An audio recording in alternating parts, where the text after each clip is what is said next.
রাসূল সাল্লাল্লাহু আলাইহি ওয়াসাল্লাম বলেছেন, গফিরা লি ইমরাতিন মুমিসা, একজন পতিতালয়ের মহিলাকে ক্ষমা করা হয়েছে।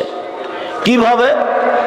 মাররাত বিকালবিন, মহিলাটি একটি কুকুরের পাশ দিয়ে যাচ্ছিল। আলা রাসে রাকিন, কুকুরটা ছিল এক ইঁদারার পাশে। ইয়ালহাস, কুকুরটা পিপাসায় হাঁপাচ্ছিল।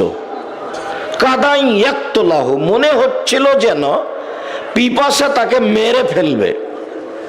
খুব পিপাসা লেগেছে তাকে। এই পতিতালয়ের মহিলা বুঝতে পেরেছে। ফানাজাত খুফা, সে তার পায়ের মোজাকে খুললো, চামড়ার মোজা। ফাওসাকাত বেখিমারেহা, সে তার ওড়নি দিয়ে মোজাটা বাঁধলো, দিয়ে ইঁদারায় নামালো। ফানাজাত মিনাল মায়ে, ইঁদারা থেকে পানি উঠিয়ে কুকুরটাকে